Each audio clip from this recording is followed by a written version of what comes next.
Okay, so let's get stuck in to video number 9, our next leading indicator. So our fifth leading indicator, the University of Michigan Consumer Sentiment Index, or the UMCSI.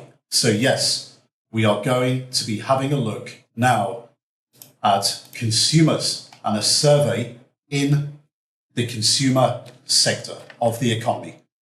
So, recap of leading indicators covered so far. We've got our government bond markets, leading indicators, real interest rates, and the yield curve. We've got our corporate bond market, leading indicators, our investment grade with high yield or junk spreads over the 10-year. We've got our M2 money supply accessory. We've got our stock market volatility, the VIX, the S&P 500 VIX from the IPLT video series. And we've got our surveys. And so far, we have covered the ISM Manufacturing Report on Business, and we've covered the ISM Non-Manufacturing Report on Business. Now we are going to add in the US consumer by looking at the University of Michigan Consumer Sentiment Index. So what exactly is the UMCSI? What is it? Well, it's a monthly survey that gauges the level of consumer sentiment in the US economy. So sentiment as to whether consumers as a whole in the US economy are either bullish or bearish on their future. So if consumer sentiment is high, so consumers in the US are bullish on their future, consumers are likely to be spending more in the future, causing the economy to expand. So there's more consumption and potentially less saving. If consumer sentiment is low, so bearish on the future, so consumers in the US are looking at their future and they're bearish on their consumer sentiment for the future, what's going to happen? Consumers will likely spend less in the future, causing the economy to contract. So we get less consumption and people tightening their belts and saving more. Now, the consumer, we calculate the size of the consumer in the US in terms of the amount of consumer spending that takes place in the economy. And consumer spending makes up 67% of the US economy. And if you recall, there's not many entities that make up an economy. It's just businesses, consumers, and government. And businesses and consumers are in the private sector, and government is in the public sector. So if we're looking at consumer spending making up 67% of the economy, the remainder is business and government spending. So the consumer, US consumer spending, makes up the majority of spending of those entities in the United States. So it obviously stands to reason that as traders and portfolio managers, gauging consumer sentiment in the United States is extremely important as a leading indicator to the future of the economy, so GDP growth. Now, before we get into the details of the UMCSI, it's probably prudent at this stage to have a quick lesson on some economic theory to understand the dynamics of consumers. So what we're going to have a look at first is something called the paradox of thrift, which was popularized by the famous economist John Maynard Keynes. And it's based on the notion, which we outlined briefly on the previous slide, whereby individuals seek to cut their consumption during periods of economic contraction and increase their savings, so tightening their belt overall, which in turn will lead to further contraction. So think about this. When there's an economic downturn, if all that consumers are reading in the media are headlines like, "Get ready for the recession," what's their natural tendency going to be? their natural tendency is going to be to cut consumption, to save and hoard cash and resources. And what does that lead to in the future? Well, it causes a steeper and faster contraction in the economy, in GDP, so GDP growth, because of the sudden fall in consumer demand, which leads to a longer and deeper period of contraction. So the paradox occurs because the only way really for an economy to get itself out of contraction is to obviously expand. And the only way to expand is to actually spend. So the spending causes an increase in aggregate demand, which generates price inflation and then GDP growth.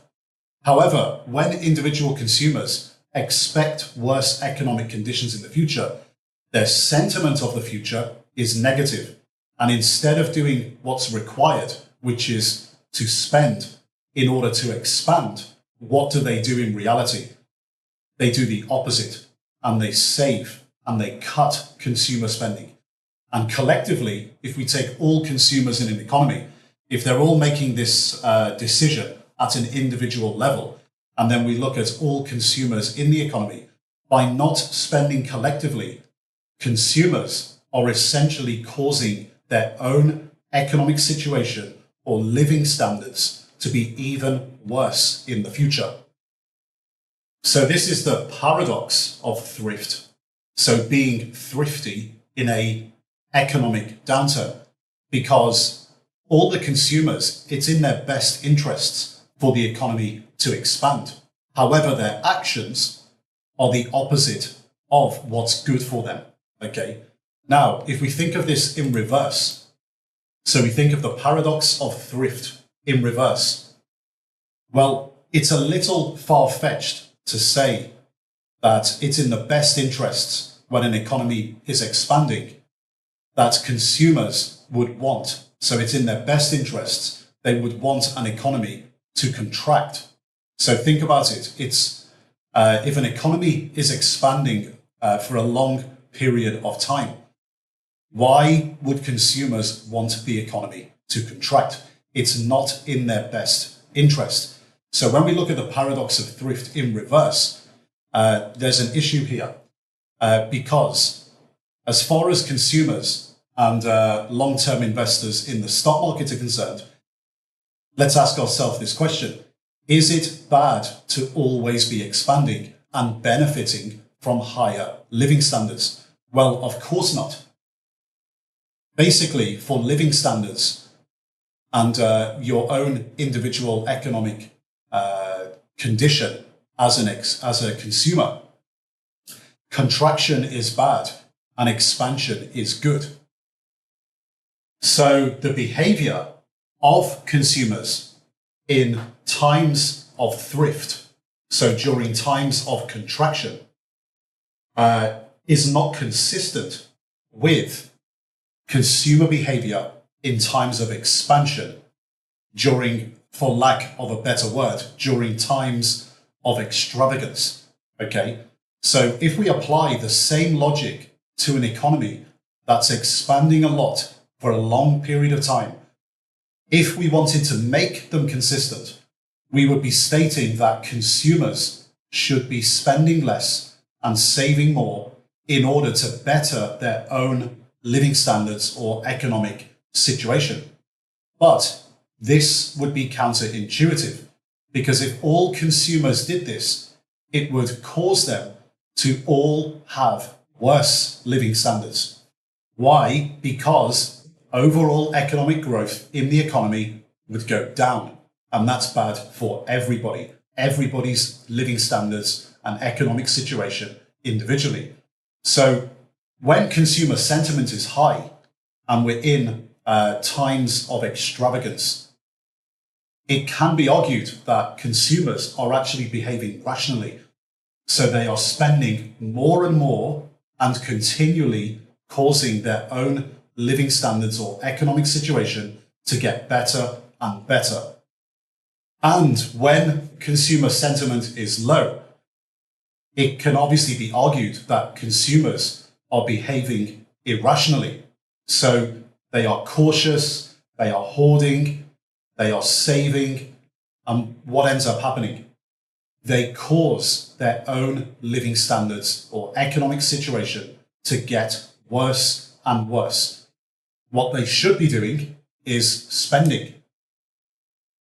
So this is an interesting dynamic of consumer behavior to understand as we lead in to doing work on the University of Michigan Consumer Sentiment Index.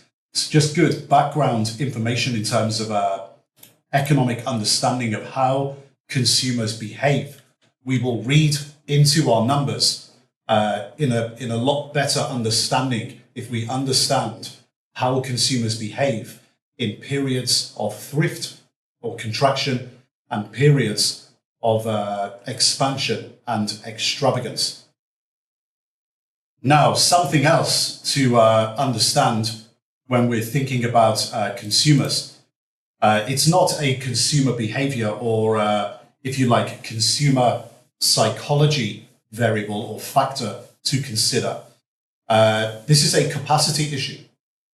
We do have finite resources and consumers have finite parameters.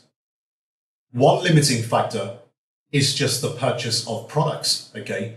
A consumer can only have at any one time so many cars, washing machines, refrigerators, handheld devices, phones, etc., etc. This is a finite constraint on consumers. So when we think about that in terms of extravagance, there is a cycle to this, okay? There is a cycle where consumers get constrained and then there's nothing left to consume. Logically and in theory, that can be the case. Another limiting factor, and probably much more important from a trader's and portfolio manager's perspective, is that consumers in their behaviors, so consumer spending and savings rates, are also a function of the money supply and the price of money, so real interest rates, both of which can be decreased and increased by the Fed when they're utilizing conventional and unconventional means to hit their dual mandate. So this is a real, everyday parameter that's finite in the economy. Consumer spending has peaks and troughs like business activity. So when we looked at the ISM and the NMI, they move in tandem and literally taking together. So when we take together consumer spending and business activity, they make up the business cycle. So if you recall from video 4, when we looked at real interest rates in the yield curve, you may want to go back and have a look at this slide. I've put it on the screen there for you to remind you. There's cycles to this based on interest rates, okay, based on real rates and the money supply. Money becomes cheap and money becomes expensive, and consumer spending responds to this parameter. And so do businesses. So businesses and consumers expand and contract together. Business investment and consumer spending patterns or behaviors are, to a large extent, a function of real rates and the money supply.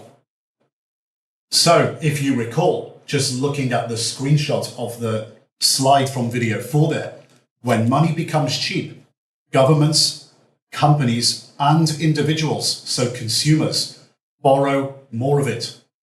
We get higher growth prospects. Consumption, so from consumers, we get higher consumption and investment from businesses. How does that lead into the equity markets, where we get higher equity valuation and earnings from companies? So we get higher corporate earnings and higher equity market valuation. And then we come to the end of the cycle and money becomes more expensive. And what happens then? Governments, companies, and individuals borrow less. We get lower growth prospects or perhaps contraction. We get less consumption and investment. We get lower equity valuation and earnings. And then we start the cycle again. Money starts to become cheap. So this is how consumers fit in to the overall picture. Businesses and consumers expand and contract together. And quarterly and annual gross domestic product numbers, so the GDP prints, lag the S&P 500's price and earnings and valuation, which are a function of consumer spending patterns and behaviors and business investment. So when we're considering consumers in the economy, we not only have to understand consumer behavior and consumer psychology, if you like, with the paradox of thrift and how the opposite doesn't line up, doesn't make logical sense. We also have to consider how everything is linked together and how consumers face a finite set of variables or parameters, so real interest rates and the money supply. So we don't just look at consumers in absolute terms. We have to consider consumer behavior in the context of everything else that is happening in the economy. Therefore, from a trader and portfolio manager perspective, everything that's happening with the rest of our leading indicators, especially what's happening in the money markets and with businesses.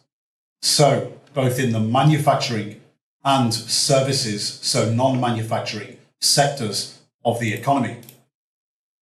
Now, there are critics of the paradox of thrift. Quick reminder of what we've laid out so far in terms of consumer behavior. In terms of rational behavior, where there's no paradox, this is during periods of expansion, so periods of extravagance. If consumer sentiment is high, so they are bullish on the future, consumers will spend more in the future, causing the economy to expand more. So in this period, what's the consumer behaving like? There's more consumption, less savings, so possibly not getting richer.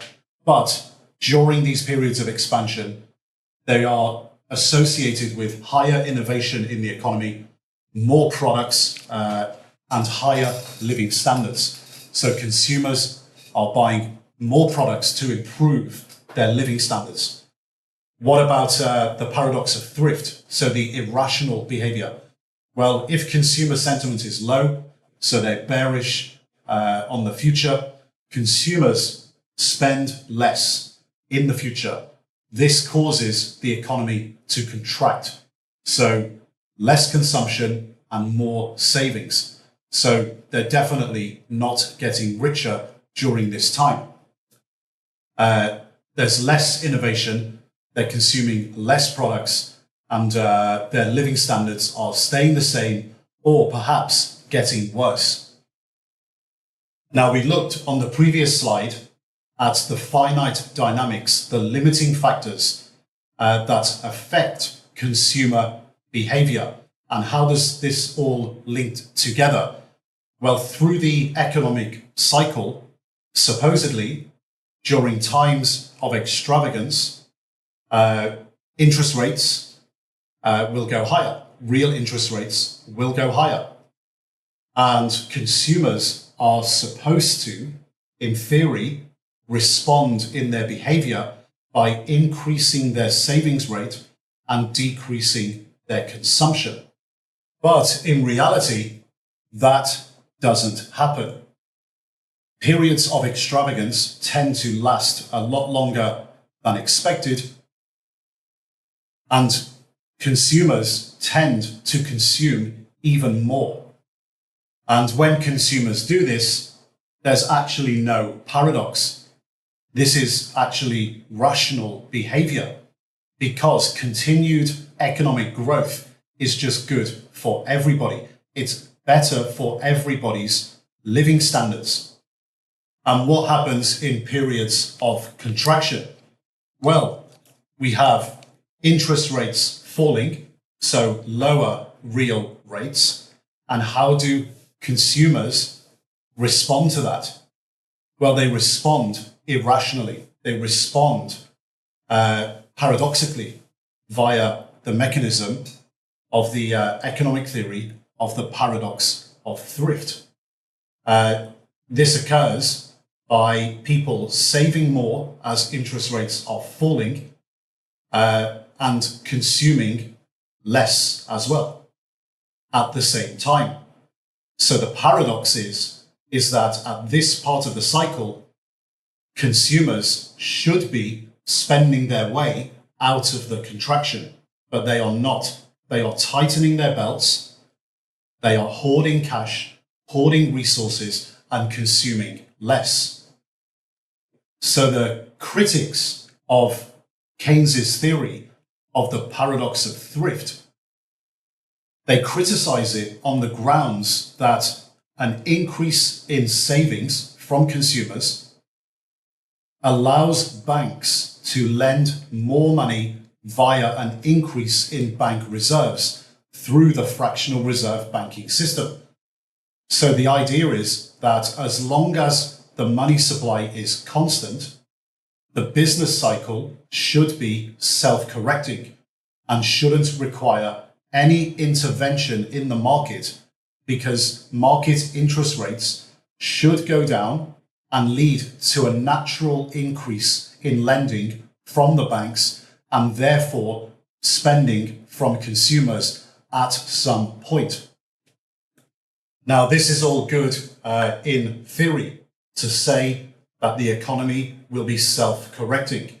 If we think about this, then the opposite must hold true in theory. If we have constant money supply growth when savings rates are lower and consumption is high during expansionary periods, so in those times of extravagance, then naturally market interest rates should go higher or will go higher, and then that will naturally lead to a decrease in lending and therefore consumer spending. Unfortunately, guys, the world really isn't that simple. It's messy and there's no ultimate truth or rule book as to what should be occurring or what happens at any one time or in any particular business cycle. It's obviously can be different every time. But from a trader's and portfolio manager's perspective, if we're going to understand consumer sentiment in the US and use it as a leading indicator, we have to understand these dynamics of consumers. We have to understand the business cycle, that it's connected, that consumer behavior is connected to the other parameters of the economy. So businesses, for example, and real interest rates and the money supply. We have to understand that. So whenever we look at the consumer sentiment index in the United States, we have to understand the consumer behavior in the context of all other indicators and what else is going on in the economy. We also have to understand that there could be long periods of irrational consumer behavior and understand why that is happening. It's probably occurring due to the paradox of thrift. We also have to understand that there could be very short periods of irrational behavior. Again, paradox of thrift. We have to understand that something could occur that makes consumers begin spending again in times of economic contraction. We also have to understand the dynamic of the rational behavior, that in periods of expansion, there could be extremely long times of rational behavior from consumers where they're spending a lot longer than people expect. So we have to take all of this into context, guys. We have to understand consumer behavior and consumer psychology, and we have to understand the limiting factors on consumers. And from a trader's and portfolio manager's perspective, understand the other parameters in the economy and how consumers are linked to the other areas of the economy and their consumer behavior and how it's all linked together. This way, in the future, when we pull up the University of Michigan Consumer Sentiment Index and we see the number and we look at the chart and we look at where we've come from and where we are now and where we might be going, we get a much better understanding when we think of the US consumer and US consumer sentiment in the context of how consumers behave and how it fits in to the rest of the economy and the dynamics that are playing out. Because at any one time, things will be different relative to another time in the business cycle or in previous business cycles. So we have to understand the context and keep asking ourselves the questions. Why are consumers behaving in this way? What does it mean in terms of the business cycle? What does it mean in terms of the context of real interest rates and the money supply and money market dynamics? What does it mean in the context of current Fed policy? And we're going to get a much clearer picture if we ask ourselves those questions at any one moment in time. So the US Consumer Sentiment Index itself, the UMCSI, the University of Michigan Consumer Sentiment Index, as a trader or portfolio manager, how do we actually use it? Well, what we do know is that consumer sentiment historically does have peaks and troughs. It cycles. And when we use it in conjunction with other macroeconomic indicators, we can work out at any one given time what is going on with the US consumer and the economy. And therefore, we have a great indicator for predicting GDP growth and for calling the direction of the S&P 500 or the US stock market and likely stock market returns and Fed policy. And this, like our other leading indicators that we've looked at so far, dictates to us the likely directional bias that we're going to have. So a long bias, bullish, a short bias, bearish, or a neutral bias, so agnostic bias, in our portfolios as traders. Now, consumer spending is 67% of the US economy, as we mentioned previously, and it is historically highly predictive of GDP growth in the future. It's also very predictive of stock market direction and potential stock market returns and likely Fed policy. So guys, let's have a look now at the detail of the UMCSI. Let's have a look at the survey design. So the way the survey is put together each month, basically the University of Michigan Consumer Research Center conducts a telephone survey asking 500, yes, only 500 consumers a series of questions on their personal finances and their opinions on business conditions. So the way it's broken up, the way it's split up, it's split into two component areas that have an equal 50% weighting given to each area. So we have the aggregate consumer sentiment index, which is the ICS, and that is made up of two areas with an equal 50% weighting. That's the index of current conditions, the ICC, and the index of consumer expectations, the ICE. Now, this is what it looks like on the surface level, but as always, as traders and portfolio managers, we do have to dig a little deeper to try and find out which are the most useful areas for us in predicting future GDP growth and stock market direction. So let's have a look at how this is broken down properly. We mentioned the two areas, the current conditions index and the consumer expectations index, making up the index overall, the aggregate index of consumer sentiment. And the way that's split up, we have the 5 questions, and current conditions is questions number 1 and 5. And the expectations index, so for consumer expectations, that relates to questions 2, 3, and 4. So let's first have a look at current conditions, so 1 and 5.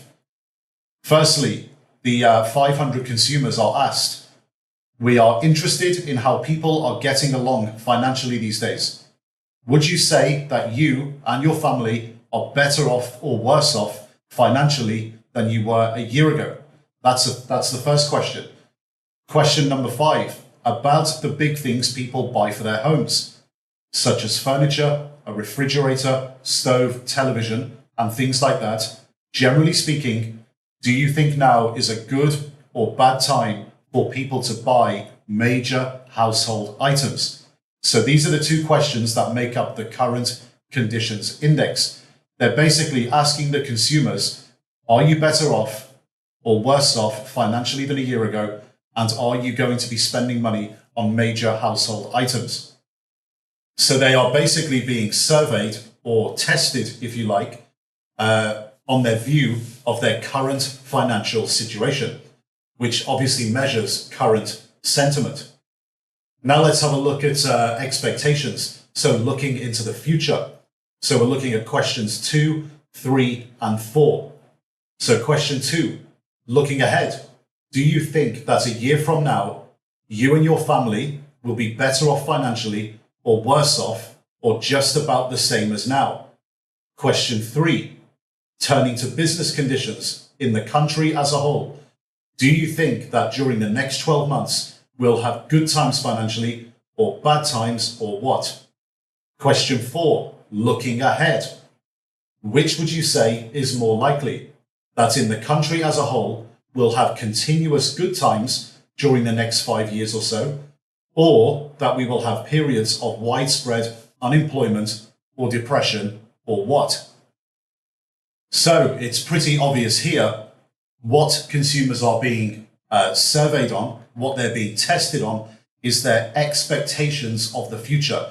If they are bullish, bearish, or neutral of their own consumer expectations, their own consumer sentiment of the future.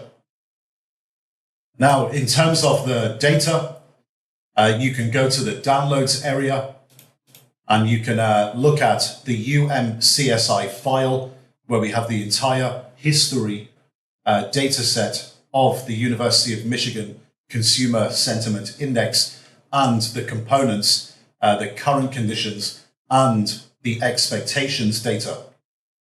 And what you'll also see is changes in the component indexes. So with current conditions and expectations, the changes on a month-by-month basis in terms of points, and you'll also see that for the aggregate index as well.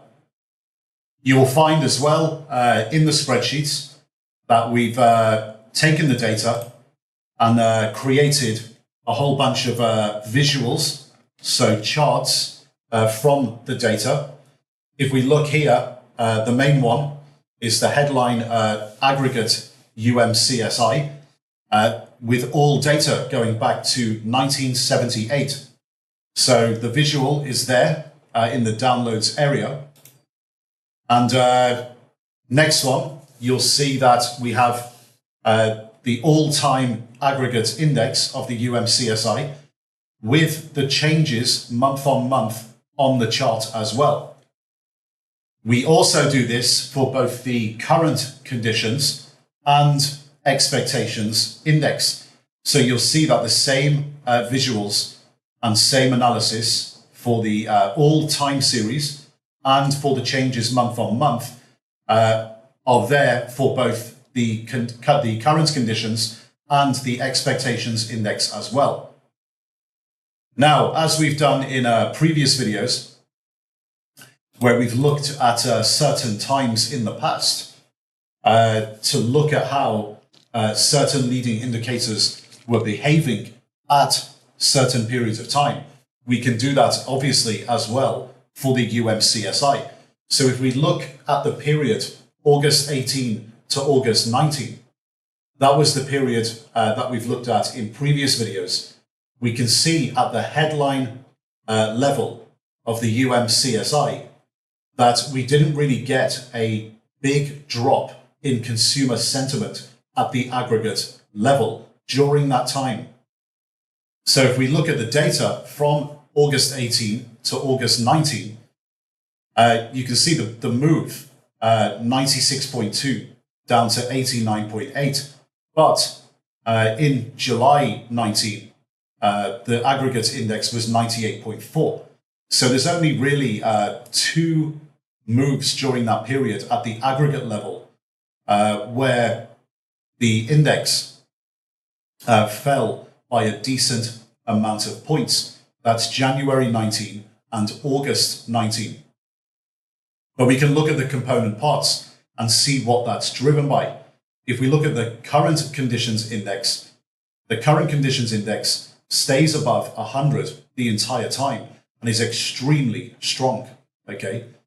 But the expectations index is actually what's driving the aggregate fall. So we can see in January 19, a fall down in expectations. That was a move in conjunction with current conditions. But you can see the moves down overall, and the big move down in August 19 from expectations of 10.6 points.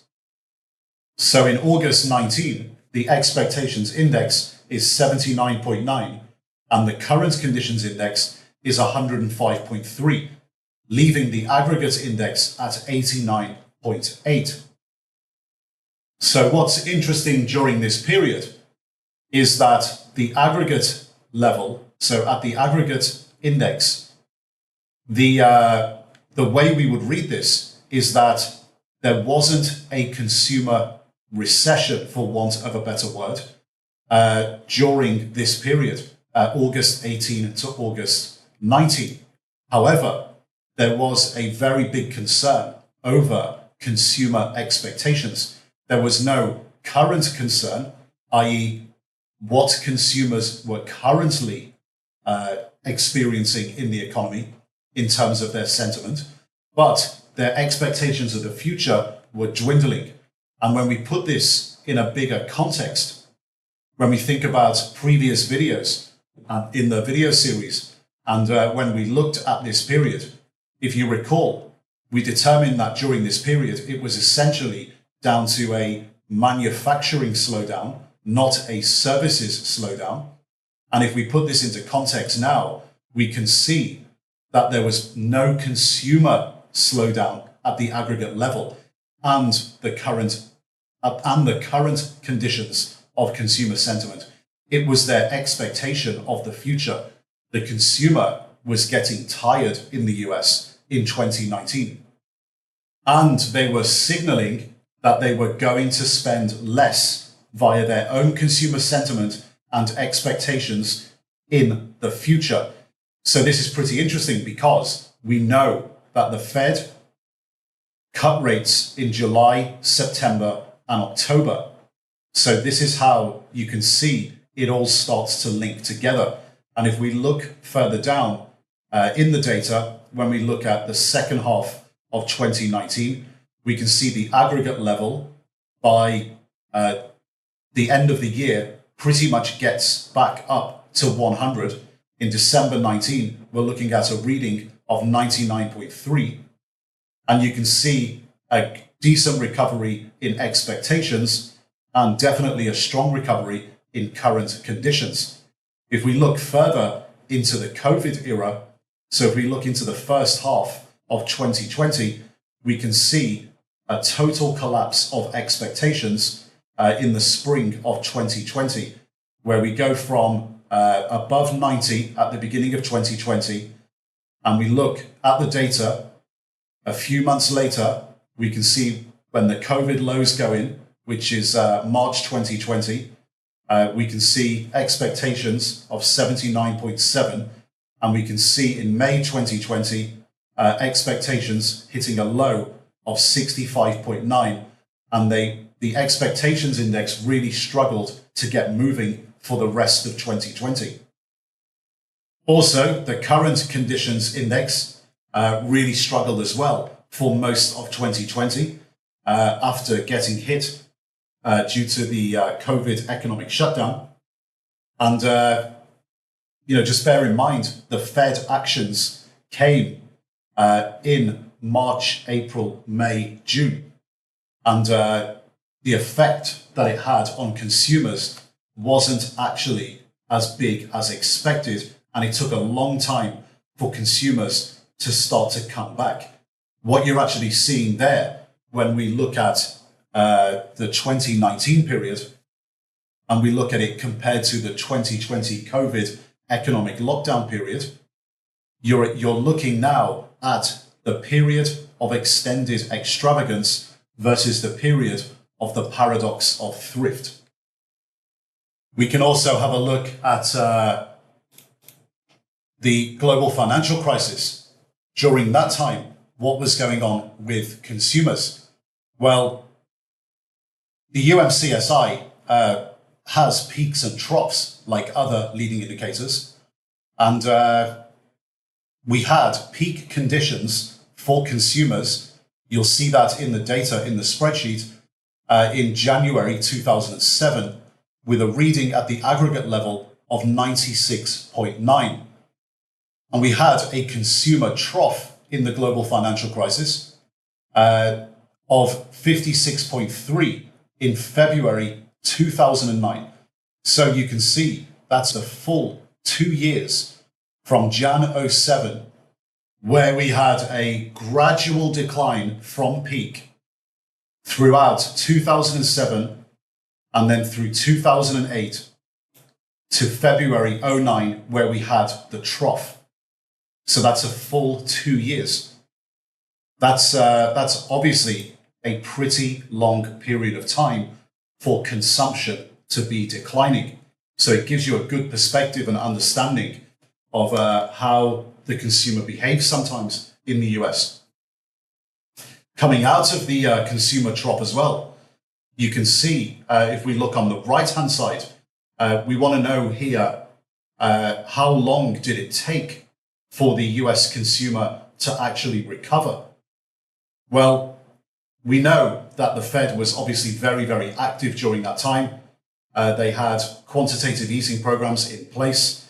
They also had conventional means, so they lowered interest rates extremely aggressively during the financial crisis. But coming out of the financial crisis, there was non-conventional monetary policy of quantitative easing. So they'd already had one quantitative easing program, and they implemented a second one, which didn't actually finish until June 29th, 2012. And when we look at the US consumer data, the Fed's huge, unprecedented actions at that time,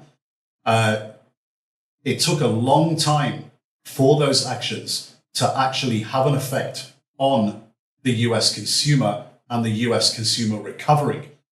The US consumer didn't really recover until 2012. So if you look at the data there, you can see, for example, the data going back into the 70s consistently in the first half of 2012, but not getting above 80 until the second half of 2012.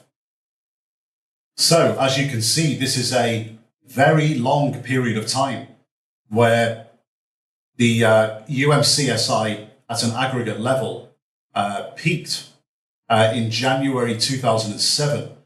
And then even after the massive, unprecedented Fed policy and actions during and out of the financial crisis, the consumer only really tepidly recovered by the second half of 2012.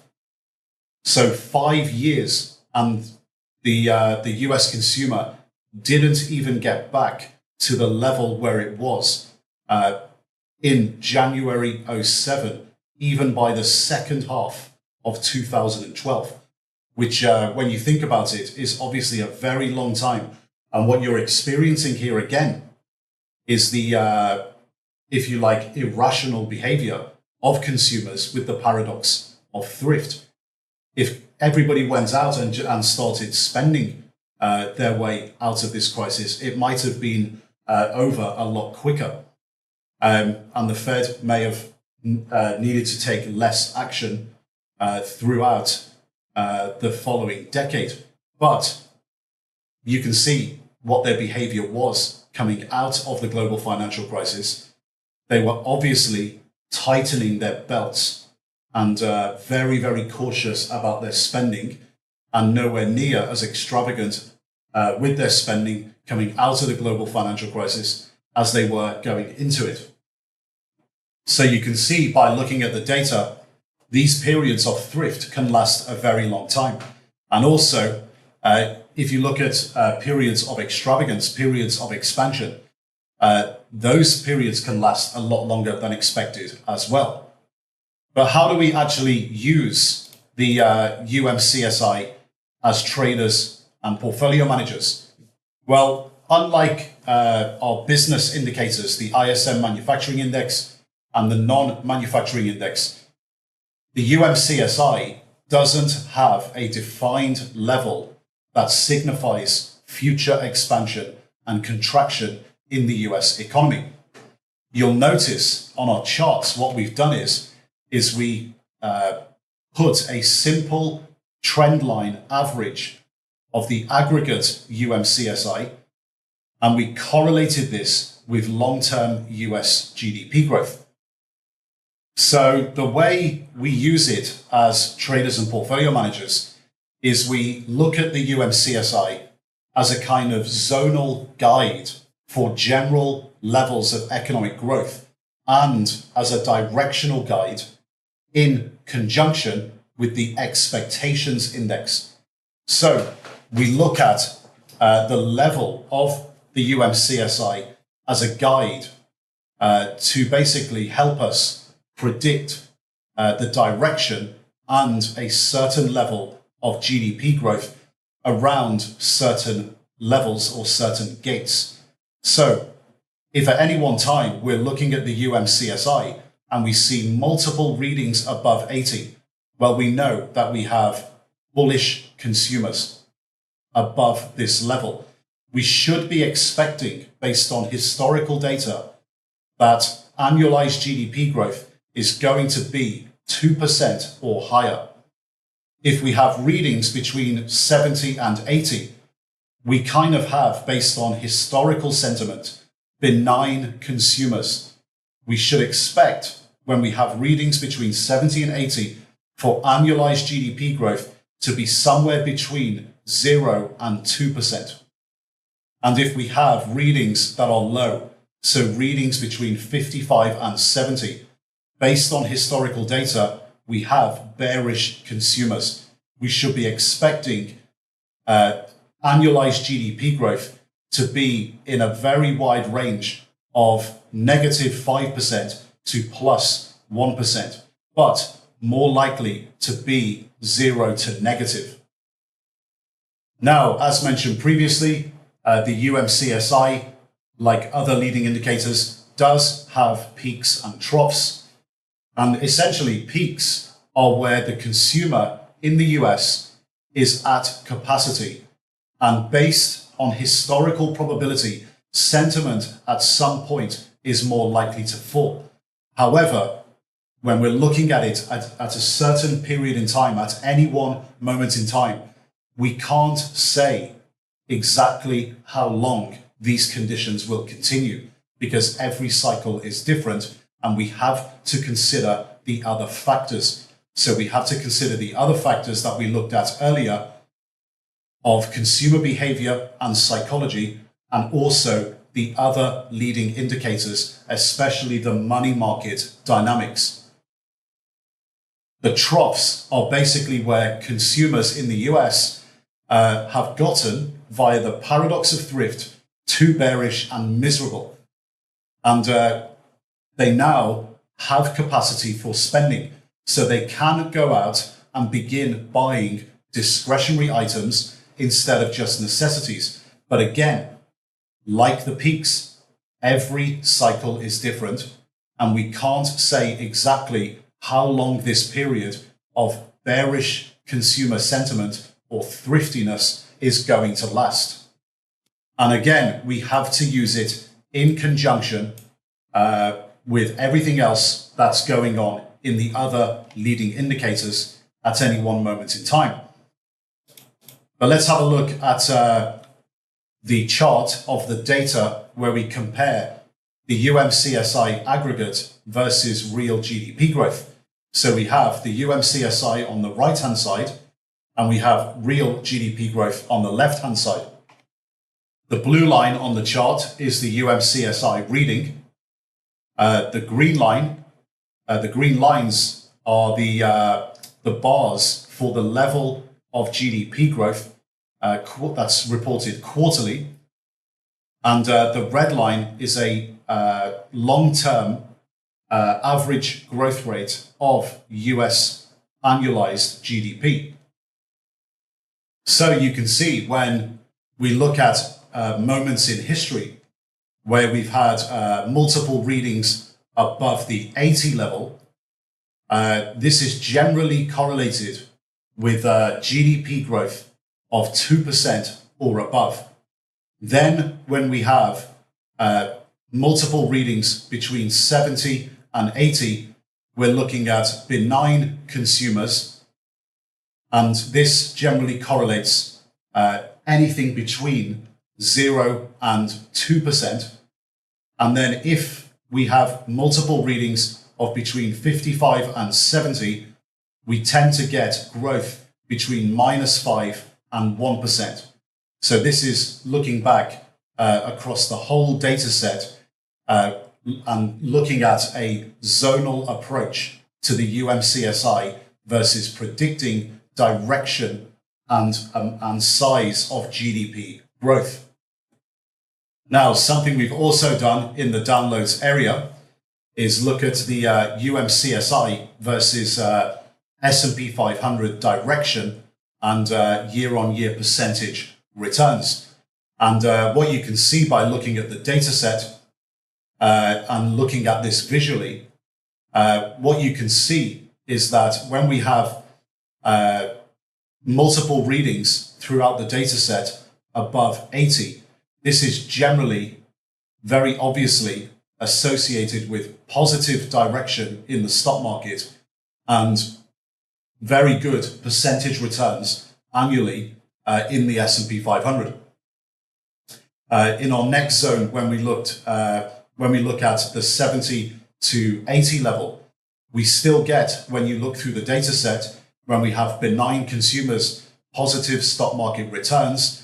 So in terms of direction, positive, and decent to good returns on a year-on-year basis in the stock market. Where the problems occur for the stock market is when we have multiple readings below 70. Across the data set, that is generally associated with either very weak stock market positive returns, flat or negative to very negative returns on a year-on-year basis for the S&P 500. So when we think about this in terms of a zonal approach and think about GDP direction, the percentage of GDP growth, and also the direction of the S&P 500 and the percentage return in the S&P 500, when we're using the UMCSI and looking at it as a zonal approach, when we are above 70 and certainly above 80, we should be expecting GDP growth in the positive direction. And when it's above 80, certainly strong GDP growth. And we should be expecting benign to bullish consumers. And we should be expecting a positive stock market direction and a strong to decent stock market percentage return year on year. Where we get worried as traders and portfolio managers is when we get moves in the UMCSI where it's going from peak and maybe from peak fairly aggressively. And the US consumer is getting more and more bearish in their own sentiment. And we start looking like we're going to go below 70, or we do go below 70.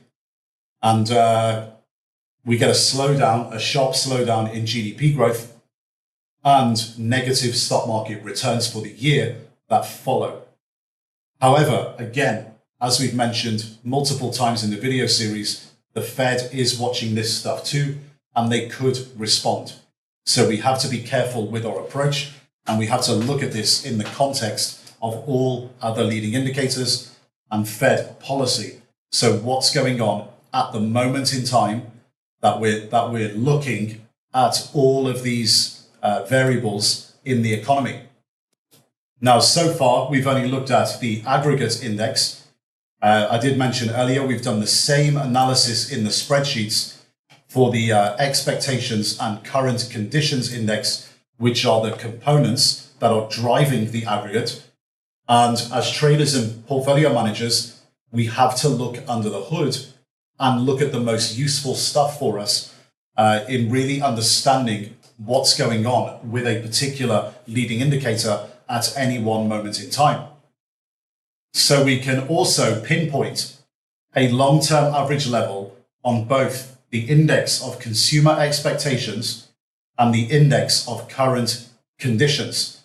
What we have to do is analyze the history of the aggregate UMCSI peaks and troughs and the peaks and troughs of the expectations and current conditions indices. What you should also be doing is analyzing the lengths of time that US consumer sentiment remains at or near peaks and troughs. Now, out of the two components of the UMCSI, what do we think is the more important one? What consumers are saying about their future expectations or about their current conditions? Yes, you've guessed it. For traders and portfolio managers, it's all about the future. So the expectations index is by far the most important part of the UMCSI. It is seen by the market as the leading indicator to the UMCSI aggregate level itself and S&P 500 directional returns and GDP growth direction and the level of GDP growth.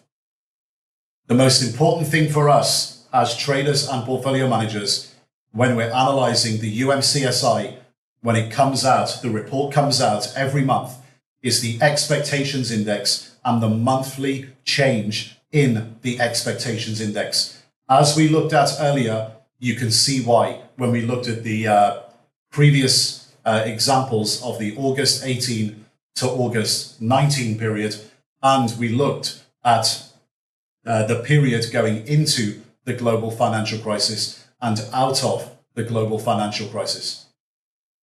Consumer sentiment is driven by consumer expectations, consumer behavior, and consumer psychology. So, if overall sentiment is our primary objective as traders and PMs, taking a gauge of consumer sentiment in the United States, the most important thing in our objective here is to understand whether consumers are bullish, bearish, or benign in their future expectations of their sentiment. And when we look at the expectations index and also even the aggregate index, we can take a zonal approach in achieving our expected portfolio bias. Okay, so if we take a zonal approach here for both expectations and aggregate level indices, we can look at areas where we're bullish, bearish, and benign. Okay, so the 95 to 110 level in the expectations index and the aggregate index, when we look at the data throughout history, tends to be the peak zone. This is where we are very bullish and we have a very strong bias towards being long in our portfolio. But we have to be aware that we could be potentially at a turning point in the future for GDP growth rate. Next is the trough zone, the other extreme. This is the 55 to 70 level in the expectations index and the aggregate index. This area is the very bearish area. This is where we would be leaning towards a short bias. But we again have to be aware and look at the context that we are in when we're looking at other leading indicators. We have to be aware that we could be at a turning point in the future for the GDP growth rate, okay, and potential stock market direction, because we could, in this area, be suffering from the paradox of thrift. Next is the 70 to 95 zone. This is the area where if we have multiple readings, we interpret this as a benign to steady growth zone when we look across the data. In this area, from a portfolio management perspective, we will be mildly bullish, so have a long bias, but not overly bullish, mildly bullish with no major concerns or major expectation of future GDP growth rate. So we will maintain a long bias in the portfolio or lean towards that. Now, you have to be very careful here. There is obviously no rule book that says when you get readings at certain levels in the UMCSI, that translates automatically into a portfolio bias and a certain level of GDP growth rate and stock market annual returns. You have to use the UMCSI in the context with all the other leading indicators that we've looked at so far and what we're going to look at in future parts of the PTM video series. There's no rule book, guys. As retail traders, it's very, very easy to fall into this trap where you think that there's a rule book, and if you tick a number of boxes, you're just going to make money. Okay, it doesn't work like that. Every business cycle is different. It just so happens that when we look at the data and we look at the data set across the data set from 1978, this is what's happened in the past, where in a best average approach, when you have various zones of the UMCSI, your bias will have been towards a certain bias. Does that mean it's a rule book? No. You have to take everything into context and make the decision based on not just this, but all other leading indicators as well. Now, we mentioned earlier that we did the same analysis to the data with the expectations index and the current conditions index as we did with the aggregate index data. It's all in the spreadsheets download. So go and have a look at that. Have a look at the data. Start looking at previous business cycles and become a student of the UMCSI and understand what's going on with the data in the spreadsheet. Of course, every month. You can go ahead and update those spreadsheets yourself. You just have to fill in the spreadsheet with the latest numbers for the aggregate level, the expectations index, and the current conditions index. And then, of course, you have to make an interpretation, like every other leading indicator, of the level that the US consumer is at, and what their expectations are, and what their current conditions are, and what it means in the bigger picture context. And of course, what it means for your own expectations of annualized GDP growth, the direction of GDP growth, plus the expected level, and in addition, your expected direction of the stock market and the potential return annualized for the stock market. We've also added in a chart where you can look at the UMCSI aggregate in blue here and have a look at the expectations and current conditions index all on the same chart. So go into the spreadsheet and have a look at all of the data and work on the data and the charts to understand the nuts and bolts of the US consumer. Now, there are other things that when we're looking at the US consumer, we have to be aware of in terms of things in the bigger picture, just to fill everything in at any one moment in time. It's just good to be aware of these things that we're going to look at now, because it tells us for consumers in the United States, the capacity of the consumer. So if you recall from the causality of consumer behavior and spending patterns from earlier slides, we looked at consumer spending and savings rates being a function of real interest rates and the money supply, which are obviously both manipulated and managed by the Federal Reserve. The Fed is obviously very active in managing real interest rates and the money supply, and this affects the way consumers behave, the way they spend and the way they save. And there's certain statistics we can look at in the US economy to get an appreciation and understanding in the bigger picture of consumer capacity. So something we would look at on a regular basis every quarter to understand the consumer capacity is US household debt to GDP. So the level of household debt to gross domestic product expressed in percentage terms. So what is household debt? Well, it's made up of mortgages, consumer loans, credit card balances, and auto finance. And if you look at the chart on the left-hand side, our data from Trading Economics is going back to the 1950s. And you can obviously see a steady rise in the level of household debt as a percentage of GDP all the way up to present day.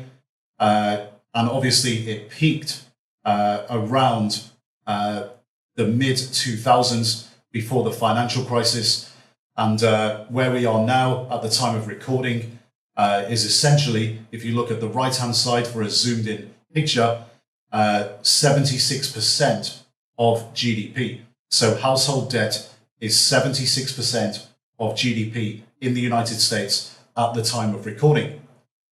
So why would we look at this on a regular basis? Well, we just want to get an appreciation and understanding as to whether there's actually capacity for consumers to grow or be bullish in the future. So being at 76% and coming down from a level of almost close to 100% versus GDP, there's obviously slack and capacity in the economy for this to occur. So there's enough capacity for an increased debt load relative to GDP to occur. But obviously, a lot depends on interest rates and the cost of servicing any outstanding debt in the economy. Something else we would look at on a regular basis to understand capacity issues is US household debt service payments as a percentage of disposable personal income. And if you look at the chart coming from 1980 up until time of recording, you can see obviously the percentage of US household debt service payments versus disposable personal income. It's been up and down for that entire period. And typically before 2010, it was between 10 and 13%. But you can see, given the moves that we've had in interest rates over the last decade, from the time of recording, over the last decade, you can see that this percentage of household debt service payments relative to personal income has been dropping by quite a lot. So what does that mean? Well, servicing the debt relative to income has become a lot cheaper for households in the United States. So it means that there's obviously capacity to occur in terms of servicing debt and the total debt load. So that gives consumers room to be bullish.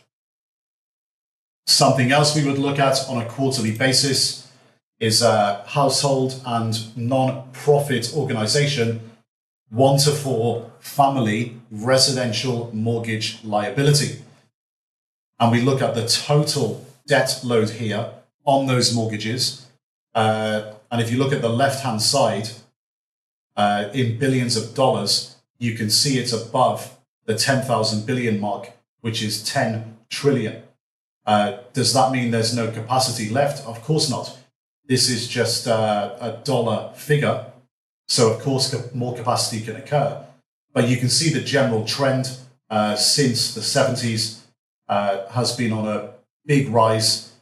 We peaked in the financial crisis, and it looks like the 1 to 4 family residential mortgage liability is growing above the global financial crisis level. So again, does this mean there's a capacity issue if this thing goes up a lot higher? Not necessarily.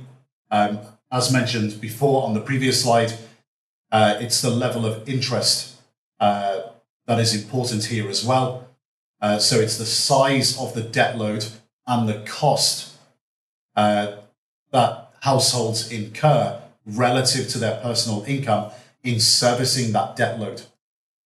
So we keep an eye on these things on a quarterly basis, and we just take note of them and what it might mean for consumer capacity in terms of household debt and the cost of servicing that debt. And we put it into context with our other leading indicators, and we fill in the bigger picture and try to understand at any one moment in time what's going on in the economy. And of course, if you look at the chart here and compare it to the household debt charts on the previous slides, and what have we got here? We've got the 10-year yield adjusted for CPI, so adjusted for inflation. So we've got the real 10-year yield since 1980. And this, obviously, if you look at the modern context, gives you an idea of Fed policy and what they're trying to achieve here. And think about it in the context of the previous slides and household debt. So real interest rates have been coming down over the last 40 years and coming down from a level of around 8% to modern day as negative. So yes, of course, there's a big question here in that over the bigger picture, is it necessary for this to happen? Because the debt load is so high that the Fed has to be in the market creating conditions of zero to negative real rates in order for households to service that debt. And the big question is their capacity for further debt to be added to the US economy. Well, we looked at the previous slides, and it can be argued both ways. But we just need to keep an eye on these numbers on a quarterly basis. So the household debt numbers, and of course, real rates, we need to be keeping an eye on them all the time. And thinking about what that means in the context of consumer capacity, consumer behavior, and consumer psychology, and also what the UMCSI is telling us. So let's have a summary of the University of Michigan Consumer Sentiment Index. So we know that consumer spending is dominant. It makes up 67% of all spending in the United States. So it's obviously very important for us to be on top of this as traders and portfolio managers. How consumers feel about their current, so coincident, and expected future income affects GDP growth, which is lagging. So it is a leading indicator. And not just that, the UMCSI is a powerful leading indicator of US GDP growth and S&P 500 direction and potential returns. So it's vitally important to us as professional traders, our portfolio managers, for our portfolio bias. Because consumer spending makes up such a large part of all spending in the US consumer drives US GDP growth and global GDP growth and stock market returns in the US and the rest of the world.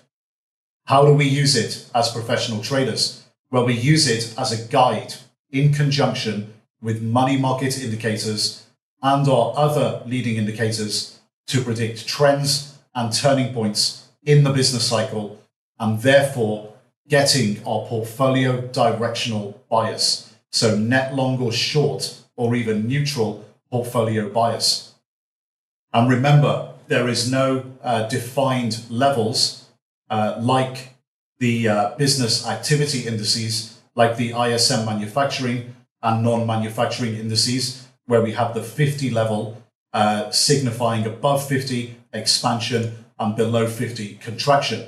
The UMCSI doesn't have that. We have to use it as a zonal guide and correlate it with GDP growth in those zones and stock market direction and returns to get a rough guide of what to expect. And we also have to be very careful in our understanding of consumer behavior and psychology when looking at consumer sentiment. Periods of thrift, because of the paradox of thrift, can occur in small windows of time, but they can also occur in very long windows of time as well. And we shouldn't be surprised when that happens. Additionally, on the flip side, periods of extravagance can occur for a much longer period of time as well. So we have to be aware of that when we're thinking about peaks and troughs, and also the effect the UMCSI has on GDP growth going forward.